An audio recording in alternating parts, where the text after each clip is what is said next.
धाकड़ खबर, बेखौफजुमा बेबाक अंदाज। धाकड़ खबर में आपका स्वागत है। मैं आपके साथ हूं अकरम रईस खान। सीरिया में जो बदलाव हुआ है उसके बाद ऐसा लगता है कि जैसे गाजा की खबरें मीडिया से कहीं गायब हो गई हैं, या गाजा में जो चल रहा है वो आप तक नहीं पहुंच रहा है। जबकि गाजा के साथ साथ अब जो है वेस्ट बैंक में भी एक बड़ा घटनाक्रम सामने आ रहा है। वहां पर पैलेस्टाइन अथॉरिटी, जी हाँ वही पैलेस्टाइन अथॉरिटी जिसके अभी राष्ट्रपति बने बैठे हैं महमूद अब्बास, वो वहां पर उन लोगों को मार रहे हैं जो इजराइल के खिलाफ लड़ रहे हैं। यानी एक तरीके से इजराइल तो अब तक मार ही रहा था फिलिस्तीनियों को, अब पैलेस्टाइन अथॉरिटी के लोग भी जो है फिलिस्तीनियों को मारने लगे हैं। क्यों ऐसा कर रहे हैं? जबकि अभी भी इजराइल की तमाम जो भी हरकतें हैं, वारदातें हैं, वो चली रही है फिलिस्तीनियों के ऊपर। ताबड़तोड़ हमले रोजाना हो ही रहे हैं। मौतों का आंकड़ा जो है 46,000 की ओर लगातार बढ़ता जा रहा है। इन तमाम पहलुओं को समझने की कोशिश करेंगे, जंगबंदी का क्या हुआ ये भी जानने का प्रयास करेंगे, क्योंकि हमारे साथ फिर से एक बार जुड़ने जा रहे हैं डॉक्टर जफरुल इस्लाम खान साहब। वो किसी परिचय के मोहताज नहीं है, आप जानते ही हैं, और जो वो बताते हैं लोग उसको ऐसे सुनते हैं जैसे शायद कोई किताब पढ़ ली हो। बहुत शुक्रिया सर वक्त देने के लिए। लेकिन मैं आपके साथ जो शुरुआत करने जा रहा हूं वो ये है कि यमन वालों ने आज फिर से तेल अवीव पर मिसाइल चलाई है। बताया जा रहा है कि वहां पे 15-16 लोग घायल हुए हैं, और ये तब हुआ है जबकि अभी 2 दिन पहले इजराइल ने भी यमन पर हमला कर दिया था।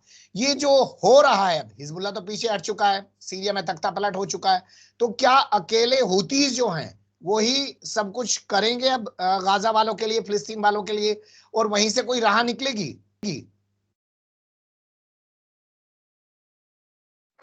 नहीं, देखिए, हूथियों की जगह से कोई राह नहीं निकलेगी, लेकिन वो अपने मौकिफ पर अड़े हुए हैं कि वो जब तक गजा पर अटैक होता रहेगा, जब तक गजा का ब्लॉकेड होगा, तब तक वो ये करते रहेंगे। ये उनका एक मौकिफ है, वो एक ताईद में वो खड़े हुए हैं।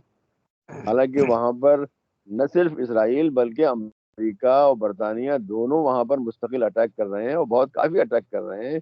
उनके हवाई अड्डों को, उनके रॉकेट की जो जो भी जो साइलोज होते हैं जहाँ रॉकेट वगैरह रखे जाते हैं उन पर। और इसी तरह से अब वो भी शुरू कर दिया है कि जो दूसरी जगह जैसे कि बिजली बिजली के घर वर होते हैं इनको ही मारना शुरू किया है।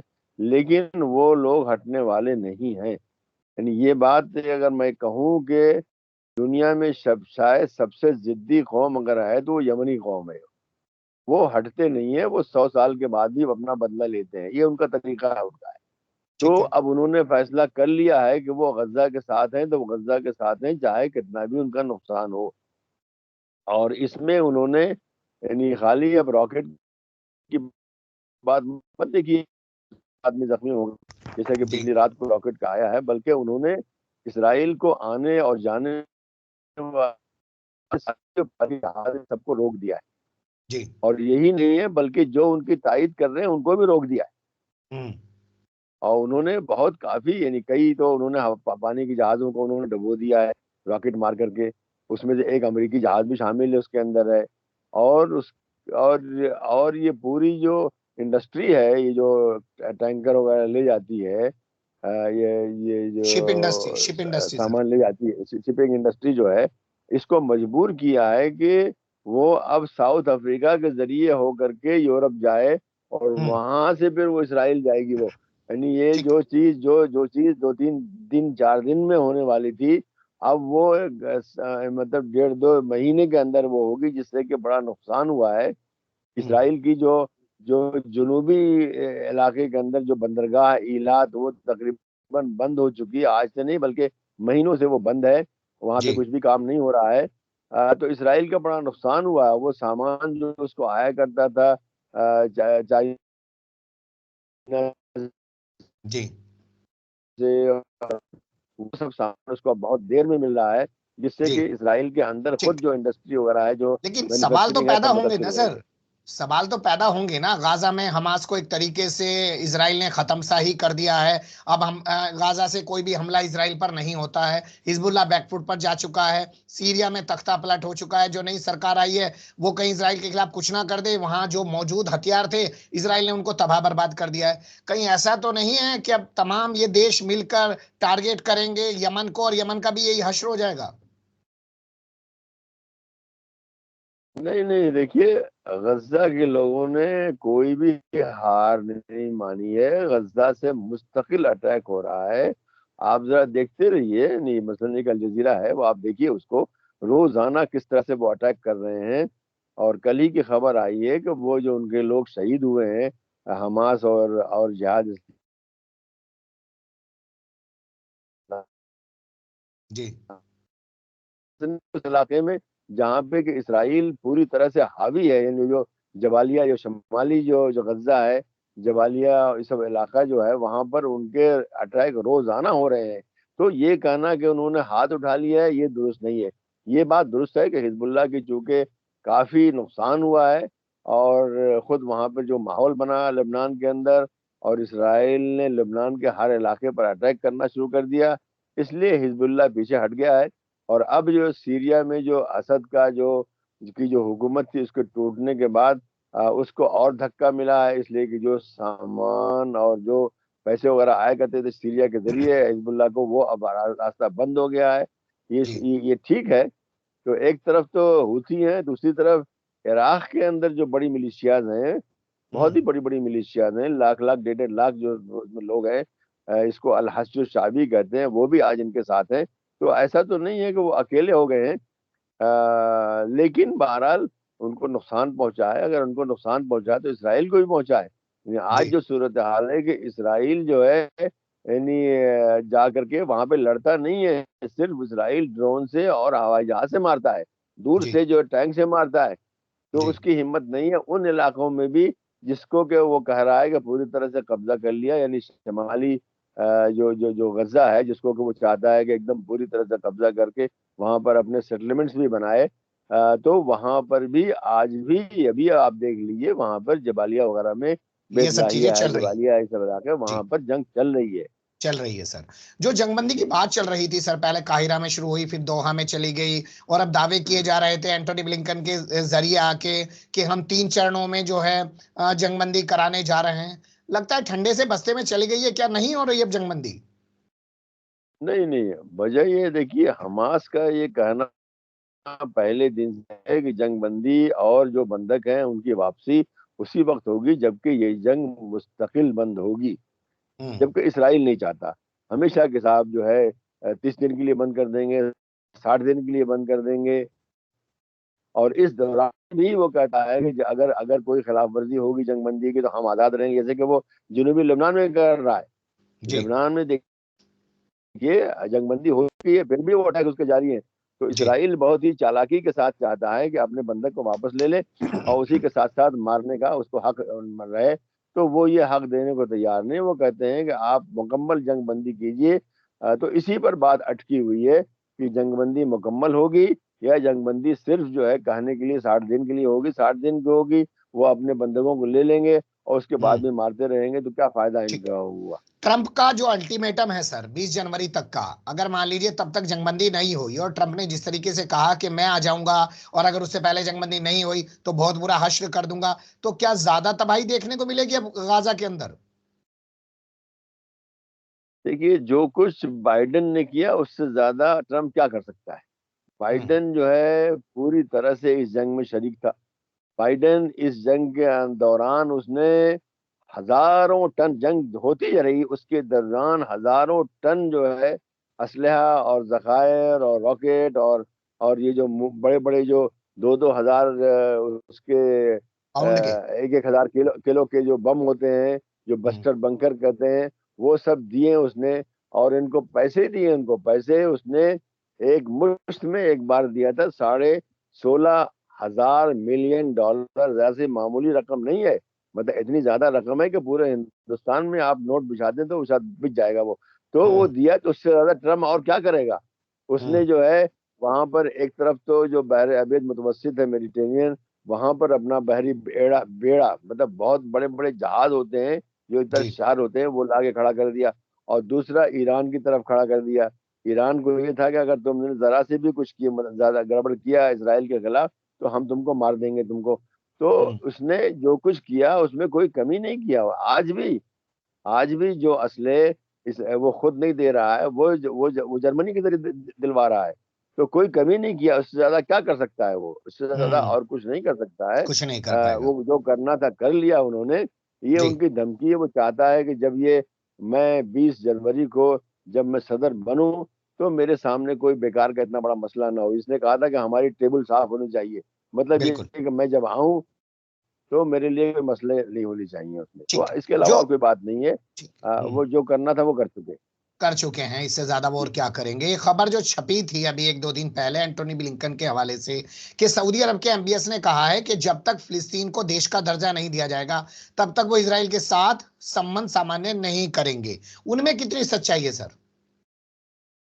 नहीं नहीं, ये देखिए, ये मौक़िफ़ सऊदी अरब का आज से नहीं है, 1980 से है। हम्म। 1980 में अरब समिट हुई थी, जिसके अंदर ये फैसला हुआ था कि जब इसराइल फ़लस्तीन में स्टेट बनाने बनाने देगा, बनने देगा या बन जाएगी, उसके बाद ही हम इसराइल को मानेंगे। नॉर्मलाइज़ेशन जिसे कहते हैं, कि उनसे ताल्लुकात कायम करेंगे, ये 1980 से कायम है। तो वो हम्म। वक़्तन-फ़वक़्तन उसका इआदा करते रहते हैं। तो कोई नई बात नहीं है।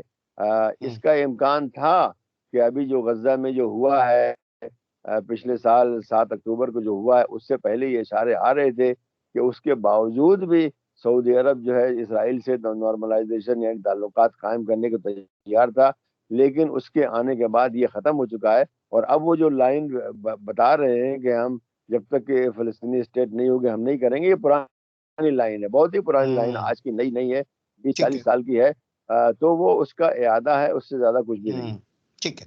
अब चलते हैं उसी मुद्दे की तरफ जिसको लेकर आज ये आपसे मैंने समय लिया है। जेनिन में पैलेस्टाइन अथॉरिटी जो है वो अपने ही लोगों को क्यों मार रही है सर? देखिए, ये समझना बहुत ज़रूरी है, ओस्लो अकॉर्ड जो हुआ था 1992-93 में, जिसमें कि फ़लस्तीनियों ने कहा था कि भाई जो 22% हमारी रह गई ज़मीन वही हमको वापस कर दो। जबकि अक़वाम मुत्तहिदा ने उनको 44% दिया था, लेकिन समझ लीजिए 44 का भी आधा उनका कोई बात नहीं, इतने ही पर हम ले लेंगे। और इसराइल के जो उस वक़्त वज़ीर-ए-आज़म थे राबीन, जनरल थे वो, जनरल राबीन वज़ीर-ए-आज़म थे, उन्होंने इस पर दस्तखत किया था।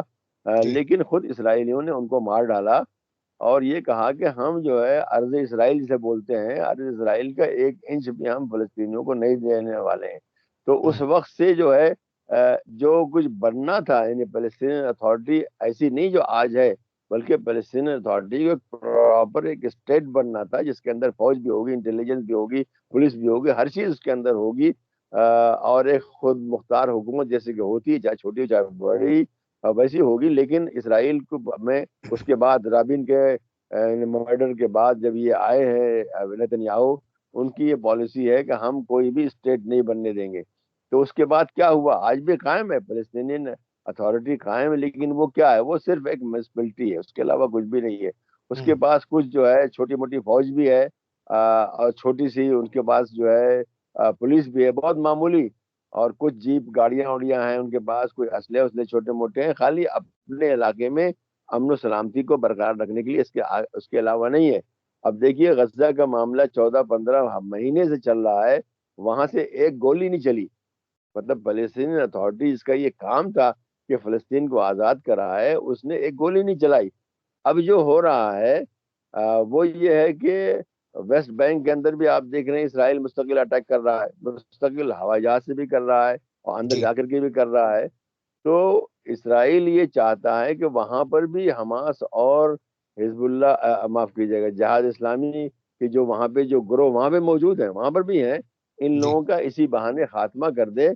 और उसी के साथ-साथ उसका ये प्लान है और बाकायदा ऐलान भी हो रहा है कि हम जो है पूरे वेस्ट बैंक को इसराइल में ज़म कर लेंगे, मुदगम कर लेंगे। मतलब इसको भी हम अपने उसमें जिस तरह के उन्होंने उसमें उन्होंने ईस्ट जेरूशलम को, बैतुल मक़दिस का जो अरब इलाका है, उसको उन्होंने वो कर लिया है, गोलान हाइट्स को कर लिया है, ऐसे ही जी। वेस्ट बैंक को भी कर लेंगे, ये उनका इरादा है। तो जी। अब जो सूरत-ए-हाल ये है कि वहाँ पर इसराइल भी एक तरफ मार रहा है और दूसरी तरफ पैलेस्टीनियन अथॉरिटी भी अपने ही लोगों को मार रही है, जो कि वहाँ पर मुसल्लह हैं और एक तरह से वहाँ पर एक यानी रेजिस्टेंस जो है, मुज़ाहमत है, वो करते हैं वहाँ पर।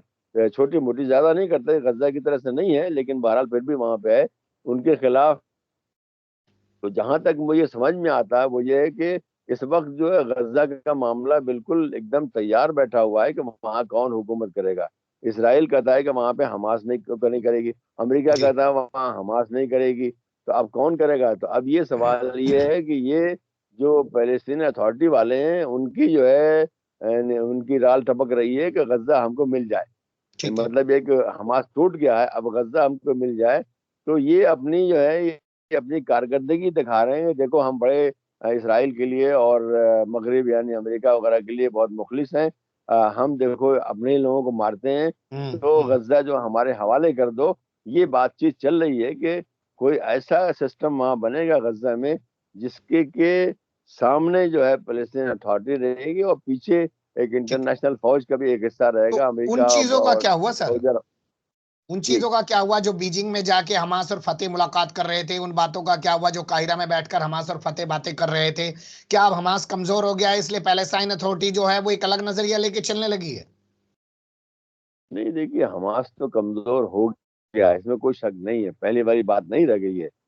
तो ये वक्तन फवक्तन ये आता है और मुख्तलिफ ताकतें जो है, कभी मिस्र है, कभी चीन वगैरह कहते हैं भाई आपस में सुलह कर लो तुम्हारी बड़ी ताकत हो जाएगी, चले भी जाते हैं।